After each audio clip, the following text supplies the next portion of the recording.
Development के बाद ये हाल है तो सोचो 2014 से पहले यहाँ पर कैसा।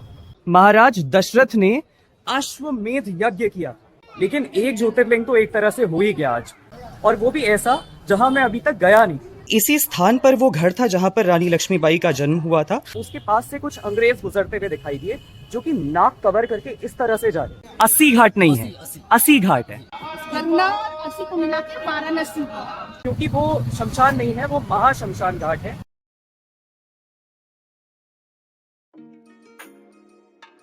ये देखिए भाई, हमारा नाश्ता आ गया और हम तो अभी बाबा बंगाली स्वीट्स में हैं, रथ यात्रा सर्कल पर।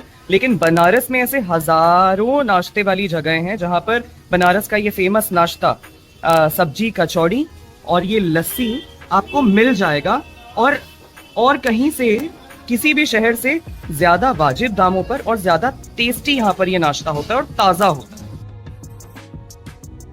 इसकी उम्मीद नहीं थी भाई, नाश्ते में साथ में जलेबी भी है, लेकिन ये मैंने ऑर्डर नहीं की थी, बस इसके साथ आई है। और ये देखिए यहाँ पर ताजा ताजा नाश्ता बन भी रहा है। और बनारस की सुबह की शुरुआत यही होती है कि इस तरह से दुकानों में बिल्कुल ताजा नाश्ता सुबह सुबह बनता हुआ दिखाई दे जाता है।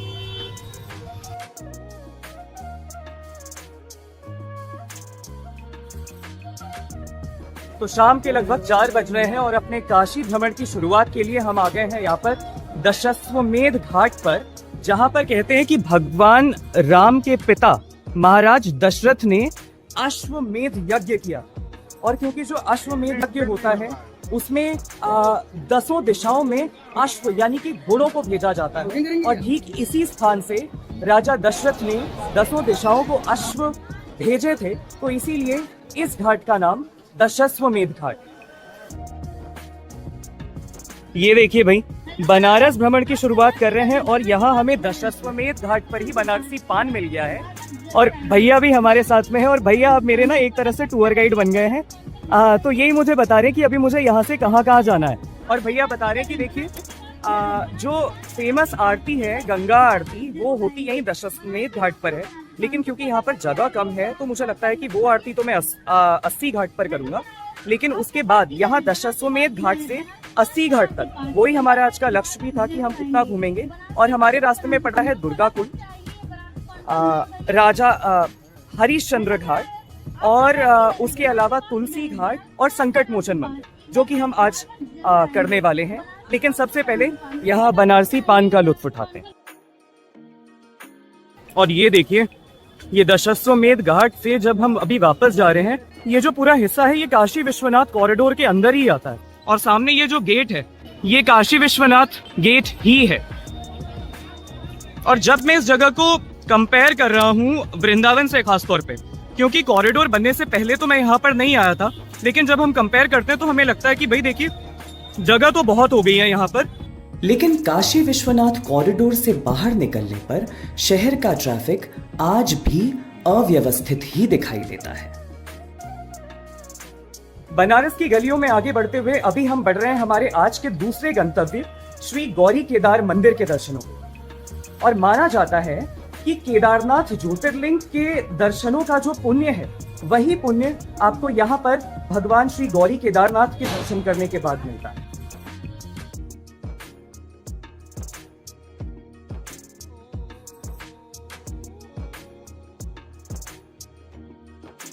तो यहाँ पर ठीक आरती के समय हमें भगवान श्री गौरी केदारनाथ के दर्शन हो गए हैं, और अब हम अपने अगले गंतव्य की तरफ बढ़े।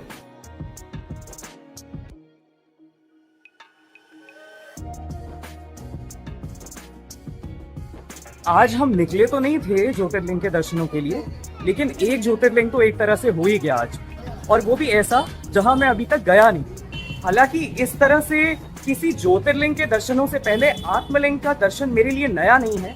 अगर आपको याद हो या फिर आपने वो ब्लॉग देखा हो, तो मैंने आपको हिमाचल प्रदेश में वैद्यनाथ आत्मलिंग के दर्शन कराए। तो वो वाला जो आत्मलिंग है वो भी देवघर वाले ज्योतिर्लिंग का आत्मलिंग, और उसी तरह से ओमकारेश्वर में भी हमने ममलेश्वर महादेव के दर्शन किए थे, जो कि यूं तो ज्योतिर्लिंग से बहुत पास है, लेकिन नदी के दूसरी ही तरफ वो भगवान ओमकारेश्वर महादेव का ही आत्मलिंग। तो आगे बढ़ते हुए इस तरफ है हरिश्चंद्र घाट, लेकिन हम अभी यहाँ नहीं जा रहे हैं क्योंकि ये असल में एक शमशान घाट, और हम जो है हरिश्चंद्र घाट की बजाय हम जाएंगे मणिकर्णिका घाट, जो कि अलग से एक डेडिकेटेड ब्लॉग बनाऊंगा। लेकिन फिलहाल आगे बढ़ते हुए ये देखिए, मैं आपको बनारस का ट्रैफिक दिखाता हूँ, क्योंकि वाराणसी जो है वो हमारे प्रधानमंत्री नरेंद्र मोदी का संसदीय क्षेत्र है। और यहाँ देखो भाई, डेवलपमेंट क्योंकि इतनी बात करते हैं, जो कि हुआ भी है, तो सवाल मेरा ना ये होता है, मन में ये सवाल आता है कि अगर डेवलपमेंट के बाद ये हाल है तो सोचो 2014 से पहले यहाँ पर कैसा।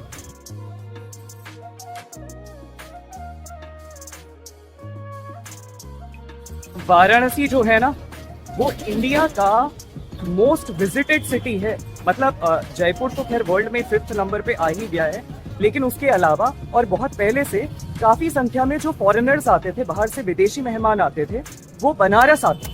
और अभी भी मुझे उस ये जो कूड़े का ढेर था उसके पास से कुछ अंग्रेज गुजरते हुए दिखाई दिए, जो कि नाक कवर करके इस तरह से जा रहे। अब सोचिए, हमारे विदेशी मेहमान भारत की क्या याद लेकर भारत से बाहर जाते हैं और क्या वो दुनिया को बताते हैं। और ये देखिए भाई, चलते चलते हमें ये बोर्ड दिखा है जहां पर लिखा है कि महारानी लक्ष्मीबाई का जन्म स्थल भी यहीं पर।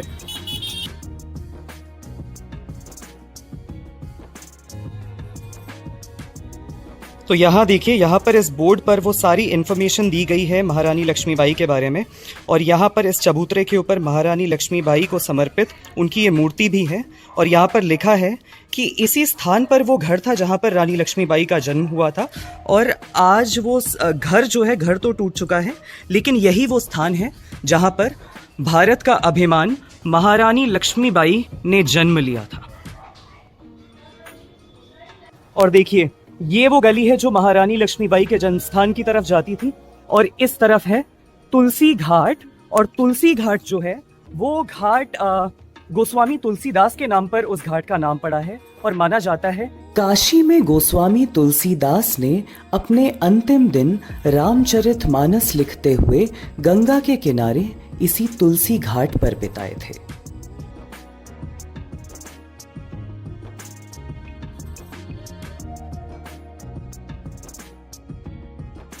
तो करीब 6:10 का समय हो रहा है और हम 80 घाट पहुंच चुके हैं, लेकिन आरती का समय 6:30 यानी कि 6:30 बजे का है। हम यहाँ 80 घाट पर गंगा आरती के लिए आते तो हैं, लेकिन बहुत सारे लोगों को ये नहीं पता कि गंगा आरती के अलावा भी 80 घाट का महत्व है। तो एक बार देवी दुर्गा ने राक्षसों के संहार के बाद इसी स्थान पर अपनी खड्ग को फेंका था, और यहाँ पर उस खड्ग के प्रहार से 80 नामक एक छोटी सी नदी का उद्गम हुआ था, जिस कारण इस घाट का नाम 80 घाट था। 80 घाट बोलते हैं। 80 घाट नहीं है, 80 घाट है, तो नदी का नाम 80 है। 80 गंगा और 80 को मिला के वाराणसी। वरुणा यानी कि गंगा नदी, और 80 मिला करके वाराणसी बना। कितनी दूर है वो? बंद हो गया। अमीन सर ने बताया है कि ये जो 80 नदी है अब एक नाला हो गई है। तो थ्रू आउट द व्लॉग जो मैंने आपको दिखाया है कि भैया यहाँ हम आते तो हैं अपने पापों को धोने के लिए, और एक नया पाप करके जाते हैं, नदियों को नाला बनाने का। जय गंगे माता मैया, जय गंगे माता, जो नर तुमको चाहता, जो नर मैया जी को चाहता, बल वांछित फल पाता। जय गंगे माता।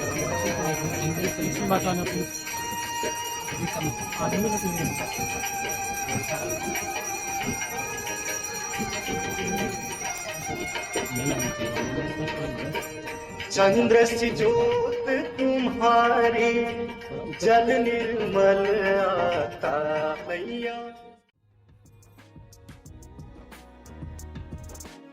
गंगा आरती के बाद अब हमारा अगला दर्शनीय स्थल है ये दुर्गा कुंड, और अभी तक मैंने आपको बनारस के घाटों के दर्शन कराए हैं। अब हम देखेंगे यहाँ के 3 खास मंदिर, जिनमें से पहला है ये दुर्गा कुंड।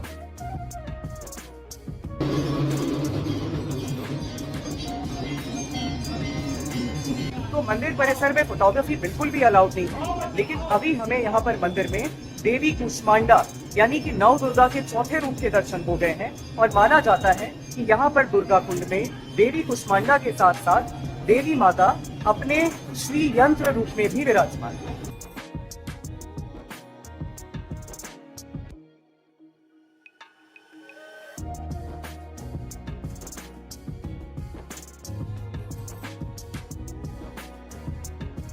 तो दुर्गा कुंड से संकट मोचन हनुमान मंदिर के रास्ते में ये सत्यनारायण तुलसी मानस मंदिर भी आता है, जिसका दर्शन वाराणसी में आने वाले काफी सारे श्रद्धालु करते हैं। लेकिन अब हम जाएंगे संकट मोचन हनुमान मंदिर, क्योंकि इसके बाद हमें जाना है मणिकर्णिका घाट। हालांकि मणिकर्णिका घाट जाते वक्त डरने की ऐसी कोई आवश्यकता है नहीं, क्योंकि वो शमशान नहीं है, वो महाशमशान घाट है जहाँ पर भगवान शिव स्वयं विराजमान। लेकिन फिर भी थोड़ी बहुत धुक तो मन में होती है, तो इसलिए पहले चलते हैं संकट मोचन हनुमान। इस मंदिर का निर्माण स्वयं गोस्वामी तुलसीदास ने इस स्थान पर साक्षात हनुमान जी के दर्शनों के बाद करवाया था। तो जाहिर सी बात है, संकट मोचन हनुमान सभी संकटों को हरते हैं और प्रेत नाशक भी माने जाते हैं। तो उनके आशीर्वाद के बाद हम जाएंगे मणिकर्णिका घाट, जो कि मैं आपको दिखाऊंगा एक नए ब्लॉग। फिलहाल इस ब्लॉग में इतना ही और मिलेंगे अगले मणिकर्णिका घाट वाले ब्लॉग। आई होप आपको ये वीडियो पसंद आई होगी। वीडियो पसंद आई हो तो इसे लाइक कीजिए, चैनल को सब्सक्राइब कीजिए और अपने दोस्तों के साथ शेयर कीजिए। Thank you so much for watching. जय भारत वर्ष, जय देवभूमि उत्तराखंड।